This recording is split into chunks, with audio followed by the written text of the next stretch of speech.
Good evening everyone, and welcome back to this class. Our topic for today shall be doubling of notes in a chord. Now we discussed in topic 9 that there are basically 3 notes in a triad.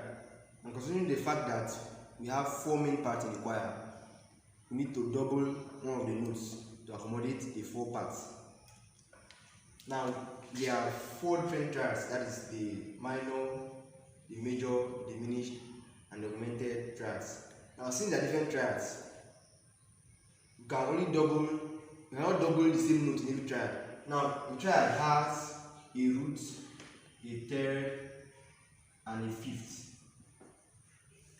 So in some triads you might double the third, in some triads you might double the root, in some you might double the fifth. Now, for the major triad, from the root to the third is 4 semitones, and from the third to the fifth is 3 semitones. Now if I pick do as my root, for example, 4 semitones from do falls on mi, this is a third, and 3 semitones from mi falls on so, this is a fifth. Now in this chord, since it's a major triad, you can only repeat the root and the fifth. Not that you can repeat only do or repeat so in this triad. Now if you pick mi as our root, 4 semitones from mi falls on Z, and 3 semitones on Z falls on T. Now since it is a major triad, you can repeat only the root and the fifth. So you repeat only mi or you repeat T in this chord to accommodate the 4 parts. Now for minor, from the root to the third is 3 semitones, and from the third to the fifth is 4 semitones. If we pick La as our root in the minor triad, 3 semitones from La falls on Do, and 4 semitones from Do falls on Mi. This is our root, our third, and our fifth. Now in the minor triad, you can only repeat the third. Sorry, you can repeat all the notes. Sorry. In the minor triad, you can repeat all the notes in this chord. Either you repeat La, or you repeat Do, or you repeat Mi to accommodate all the notes, all the parts. Now if we pick Mi as our root, 3 semitones from Mi falls on So, and 4 semitones from So falls on T. Since it is a minor triad, you can repeat Mi, you can repeat So, you can repeat T, any one you choose to accommodate the 4 parts.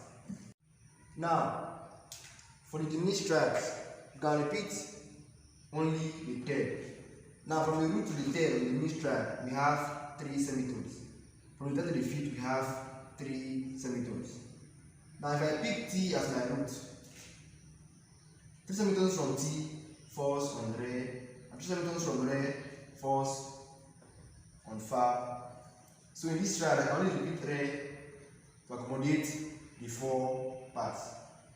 And if I pick Do as my root, 3 semitones from Do falls on Re, 2 semitones from Re falls on Fi.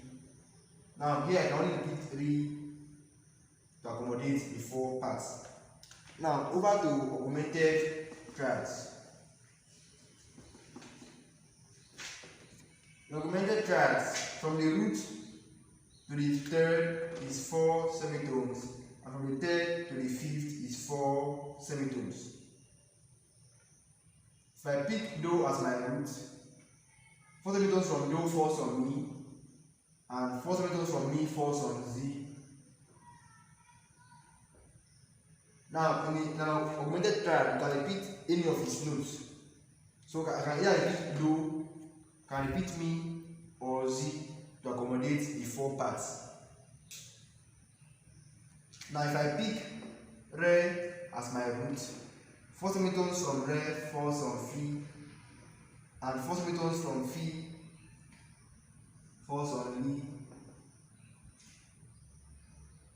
Now I can either repeat Re, Fi, or Li because it is an augmented triad. Considering the fact that suspended chords also have just 3 notes. You can also double their notes to accommodate the 4 parts in a choir. Now, there are 2 types of suspended chords, as we discussed. We have suspended second and the suspended fourth. The suspended second has a root, a second, and a fifth. That is the root, major second, and perfect fifth. Suspended fourth has a root, perfect fourth, and a perfect fifth, as discussed in our previous lesson. Now we say the suspended chord is a chord that is to create suspense, and the chord is waiting to be resolved into the nearest major chord.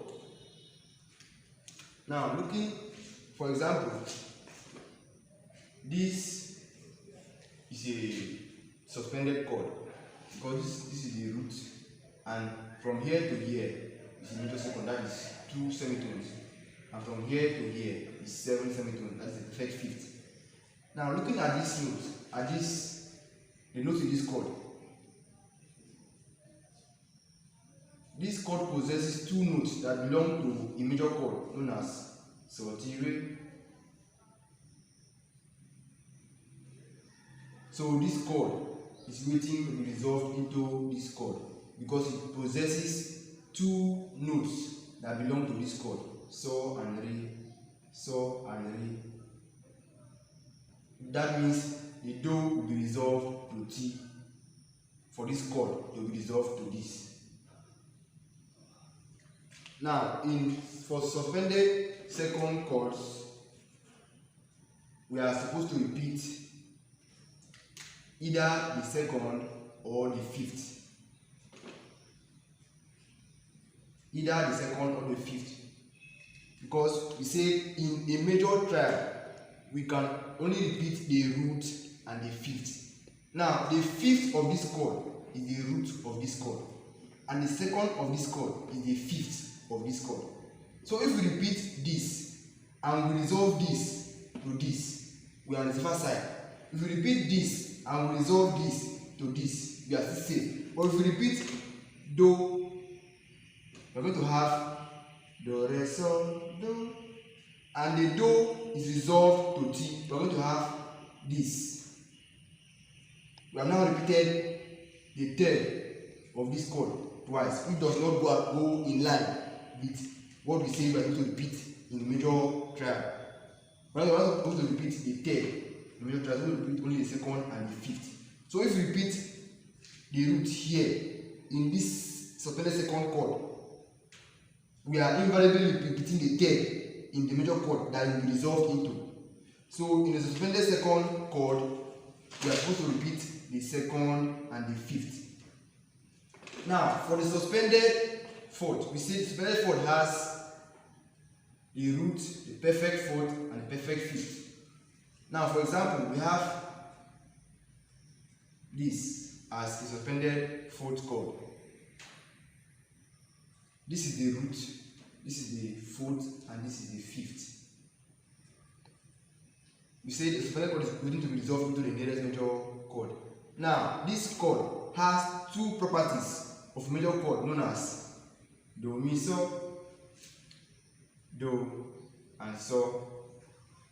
So this is the most suitable chord for this to be resolved into. So we are resolving the fa to become mi. That means the fourth is being resolved to the third in this chord. Now we are advised to repeat the root and the fifth in this chord. The root and the fifth, because the root of this chord is the root of this chord, and the fifth of this chord is the fifth of this chord. Because this is a major chord, if we repeat the fourth, we'll be resolving to this, and we're going to have two thirds in a major chord, which does not go like from what we said earlier. So we're going to repeat the root and the fifth, so that when it is resolved into this, what will be repeated will still be the root and the fifth. So we shall stop here for today's class, and I believe you understand. If you understand, you can send me your questions. Thank you.